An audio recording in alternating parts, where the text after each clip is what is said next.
Hi everyone, Miss Phipps here, and today we're going to be doing a lesson on A Christmas Carol looking at the character of Fezziwig.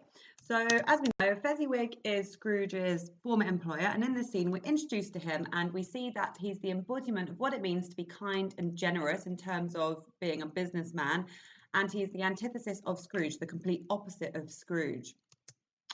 And Fezziwig's generosity, it's expansive to the working classes who are less fortunate than himself. And we see Fezziwig, he opens up his home and invites everyone to come and celebrate Christmas with him. We've got the milkman, the cook, the housemaid, the baker, the employees, and the apprentices.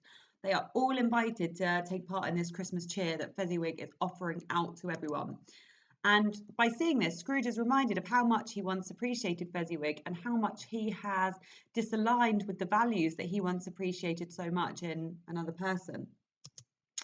And Scrooge, he's haunted through this. He's haunted by the stark contrast between his own management style and that of his mentor, Fezziwig. And he begins to feel guilt, particularly over his treatment of Bob Cratchit. And he's able to see how well Fezziwig treated him, and in comparison, how badly he treats his employee, Bob Cratchit. And Fezziwig, not only is he a mentor in Scrooge's past, but he also becomes a guide for Scrooge's future as well. So he's just another character that really aids Scrooge's metamorphosis and sends him down this path of self-discovery, redemption, and change. So we're going to look at two little extracts today. I am missing out part of the text. I'm missing out the ball itself, but hopefully you've covered that in detail with your teacher anyway. So we're just going to be recapping two other parts that I think are important. So old Fezziwig laid down his pen and looked up at the clock, which pointed to the hour of 7. He rubbed his hands, adjusted his capacious waistcoat, laughed all over himself from his shoes to his organ of benevolence, and called out in a comfortable, oily, rich, fat, jovial voice, "Yo ho there, Ebenezer, Dick!" Scrooge's former self, now grown a young man, came briskly in, accompanied by his fellow apprentice. "Dick Wilkins, to be sure," said Scrooge to the ghost. "Bless me, yes, there he is. He was very much attached to me, was Dick. Poor Dick, dear, dear." "Yo ho, my boys," said Fezziwig. "No more work tonight. Christmas Eve, Dick. Christmas, Ebenezer." "Let's have the shutters up," cried old Fezziwig with a sharp clap of his hands, "before a man can say Jack Robinson." "Hilly ho!" cried old Fezziwig, skipping down from the high desk with wonderful agility. "Clear away, my lads, and let's have lots of room here. Hilly ho, Dick. Cheer up, Ebenezer." Clear away? There was nothing they wouldn't have cleared away or couldn't have cleared away with old Fezziwig looking on. It was done in a minute. Every movable was packed off, as if it were dismissed from public life for evermore. The floor was swept and watered, the lamps were trimmed, fuel was heaped upon the fire, and the warehouse was as snug and warm and dry and bright a ballroom as you would desire to see upon a winter's night. Okay, so let's start with this first quote here then. Fezziwig laughed all over himself from his shoes to his organ of benevolence. So right away, we are introduced to the kind of person that Fezziwig is, and he's bubbling with laughter, and he, like I said earlier, is the antithesis to Scrooge, who is miserly and miserable. Fezziwig, he represents abundance, joy, kindness, and this reference to the organ of benevolence, well, it's saying he from his shoes all the way to his head, his organ of benevolence, meaning his head, his brain. But benevolence, it also means it's the quality of being kind to others. So again, it emphasizes Fezziwig's kindness, but also the fact that it's his organ of benevolence. Well, we know that organs are vital for survival. So perhaps this is symbolic of the idea that benevolence and compassion is vital for survival. Mankind won't survive without being kind and compassionate to one another. Okay, this next quote then. He called out in a comfortable, oily, rich, fat, jovial voice. So this is a nice quote. We've got this kind of these overindulgent list of adjectives used to describe Fezziwig, which really puts emphasis further on his kind-hearted and happy nature, and it reveals to us how much he enjoys life. We've got this listing of all these really positive adjectives here, and these are traits that he has himself, but also traits that he gives to other people. This quote down here then, notice that all of these quotes show Fezziwig. They present Fezziwig in a complete opposite juxtaposing light to Scrooge. So this one here, he says, "No more work tonight." Well, this is different to Scrooge because we know that Scrooge, he does have a problem with giving Bob Cratchit the day off. to celebrate Christmas. But Fezziwig, they shut up early on Christmas Eve, and this is because he sees the value of Christmas, and he sees the value of generosity, not just to his family, but those around him. So he values Christmas, but also he values those around him, and he extends that kindness, not just to his family, but everyone. Okay, and then this last one down the bottom, then fuel was heaped upon the fire. I really like this quote because the verb heaped, well, Dickens could have just chosen fuel was placed upon the fire, but again, it's been used to represent Fezziwig's abundance. And there's an abundance of fuel on the fire. And this contrasts with Scrooge because we know that he has a very small fire, but the clerk's is so very much smaller. And we know as well that fire is symbolic throughout the novella of warmth and kindness. I spoke about this in my last video about Belle. And this juxtaposes with Scrooge because we know that Scrooge is very cold, and it juxtaposes with his treatment of Bob. Fezziwig, on the other hand, he heaps all this fuel upon the fire because, again, he's spreading that Christmas cheer. He's spreading his generosity. Okay, let's read through this next extract then. And this is after the ball. So when the clock struck 11, this domestic ball broke up. Mr. and Mrs. Fezziwig took to their stations, one on either side of the door, and shaking hands with every person individually as he or she went out, wished him or her a Merry Christmas. During the whole of this time, Scrooge had acted like a man out of his wits. His heart and soul were in the scene and with his former self.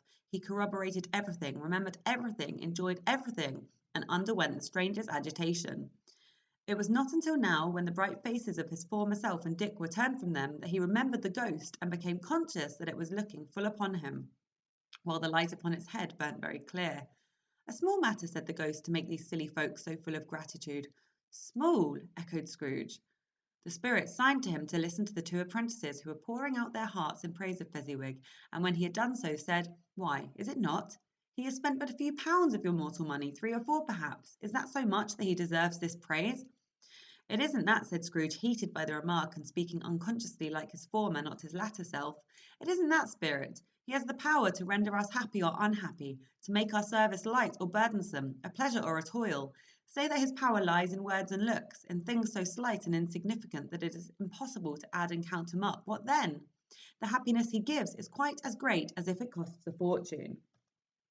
So this first quote here, Mr. and Mrs. Fezziwig, after the ball, they were shaking hands with every person individually.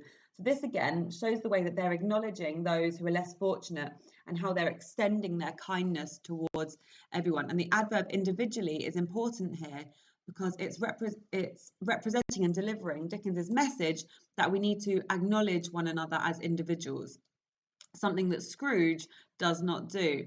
And we know that before, he says how when the charity workers come, it's not his business. But Dickens is saying, well, it is your business, and you need to acknowledge those around you as individual human beings, particularly the poor, like Mr. and Mrs. Fezziwig do. They acknowledge all of those and extend their kindness to every single person individually.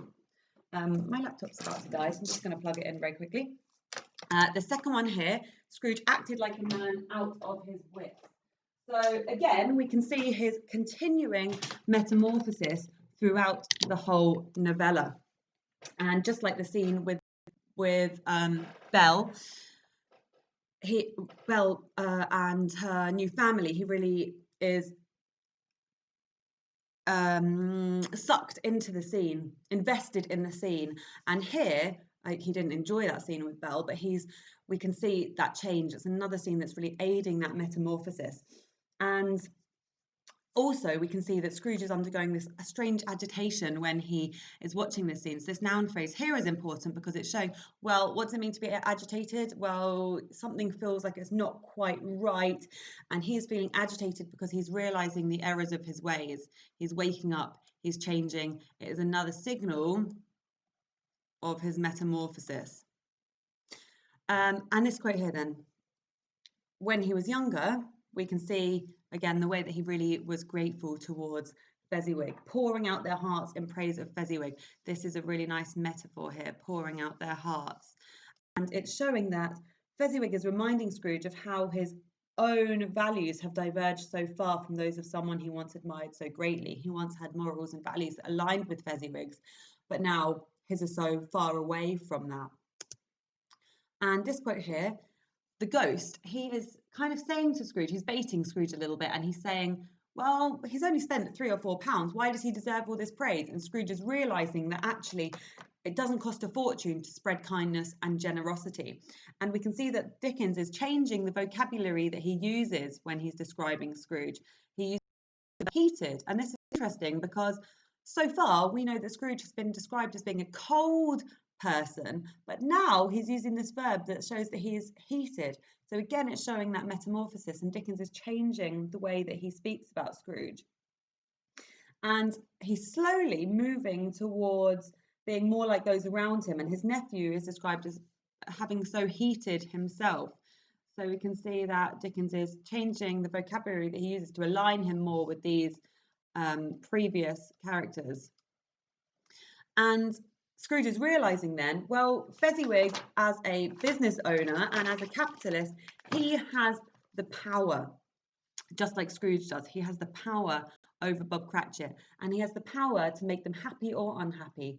So Scrooge is haunted by the stark contrast between the way that he treats Bob and the way that Fezziwig treated him and his other workers. And Dickens's choice of adjectives draws out those that juxtaposition between the two. So we've got happy and unhappy. Well, happy is Fezziwig, unhappy is Scrooge. Light or burdensome. Light is Fezziwig, burdensome is Scrooge. Pleasure or a toil. Pleasure is Fezziwig, toil is Scrooge. So these adjectives have been chosen by Dickens to really draw out that contrast. And like I said, I'm going to come on to that one actually. Dickens he believed that if the ruling classes and the wealthy behaved with the kindness of Fezziwig, then the world could be transformed. So more need to be happy. They need to make their workers' lives a bit lighter, a bit more pleasurable.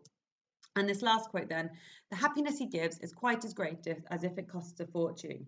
And like I said, Scrooge realizes that spreading joy doesn't have to cost a fortune, but his idea of what a fortune was is very different to Fezziwig's. And Fezziwig, he is a capitalist, but he moderates his profit maximization with kindness and generosity. And Dickens is saying that it's okay to be a business owner as long as you are fair and compassionate to those around you. And here we can see that Fezziwig is becoming a guide for Scrooge's future. Okay, so hopefully you found that helpful. We are going to have a go answering this question. Starting with this extract, how does Dickens present Fezziwig? Well, here are some main key concepts for you that you could use. We could argue that Fezziwig, he's a clear juxtaposition to Scrooge. We could argue he's a symbol for all the good that a human can possess. He symbolises all that Scrooge is not. He's the embodiment of a good businessman. He's the antithesis of Scrooge. Any of those could be our main concept. This is the quote that I'm going to use. And I'm just going to show you, I would write out this quote, I would annotate it and think about all the different things that I'm going to say about this quote, because like I've said a few times, it's not, you don't want to just have loads of different quotes and say brief things about them, but you want to have judicious quotes, and you want to be saying lots of different things about that one quote to really add to your layers of analysis. So if I had this quote, the first thing I would talk about is the noun power and the way that Scrooge is realizing his privilege as a wealthy business owner and the power he holds over those below him socially, like Bob Cratchit. And he's realizing that he needs to use his power for good, like Fezziwig once did. I'd also talk about, these juxtaposing adjectives here, happy or unhappy, and how they are symbolic of Scrooge and Fezziwig and their different management styles, and the way that Dickens chooses these to really show what you should be like.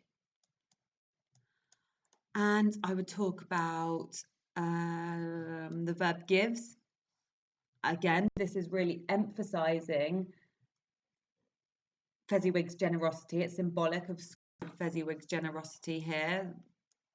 Scrooge, he so far has refused to give anything. And then I talk about the noun fortune as well, and how Scrooge and Fezziwig, their idea of what it means to have a fortune and to be fortunate is very different. Scrooge's previous idea of fortune was money and wealth, but Fezziwig's idea of fortune is about kindness and compassion.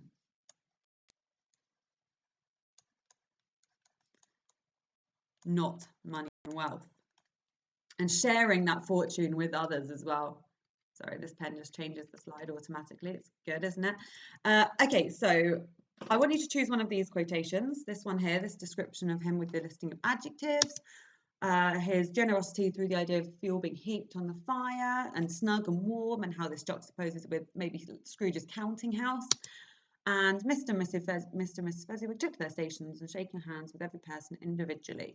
Okay, so what I want you to do, I want you to pause this video, I want you to write out your quote, I want you to annotate it with all the different things you're going to say about it, all the different language features you're going to pick out and methods, and then we're going to have a go at answering the question. So pause that now. And we're going to answer this question then. So we want to have our central argument, we want to have embedded evidence, we want our language and method analysis, we want our layers of meaning, and we want our context. So what I have said is, in A Christmas Carol, Fezziwig is a symbol for all that Scrooge is not. While Scrooge is a greedy and miserly business owner, Fezziwig is kind, caring, and generous to all of those around him, including his apprentices. When Scrooge revisits his past, he is reminded of what a boss can and should be, declaring that Fezziwig has the power to render us happy or unhappy, and that the happiness he gives is quite as great as if it costs a fortune. Here, the noun power reveals to the reader that Scrooge is beginning to realise the influence and authority that as a business owner he, much like Fezziwig once did, holds over those beneath him. Moreover, Fezziwig is the embodiment here of somebody that is generous and kind. Unlike Scrooge, Fezziwig does not care about his fortune in terms of money and wealth, but in the form of happiness and generosity to those around him, which is enhanced by the verb gives, again reiterating Fezziwig's kind and selfless nature. So all of those things that I wrote about my quote, that's all going into the bulk of my answer there. And then I've got some context, so what Dickens was trying to show. Dickens juxtaposes Fezziwig with Scrooge to show what capitalist business owners should be like, and through Fezziwig he reveals to his reader that it's okay to be a businessman as long as you are fair and compassionate to others, particularly those less fortunate. Okay, so pause the video now. Well, don't pause it, it's the end, but I was just keeping my answer up. And give this question a go. Once you've finished it, hand it into myself or hand it into your teacher, and we'll give you some feedback. I really hope that you found this video useful, and I will see you next time. So bye.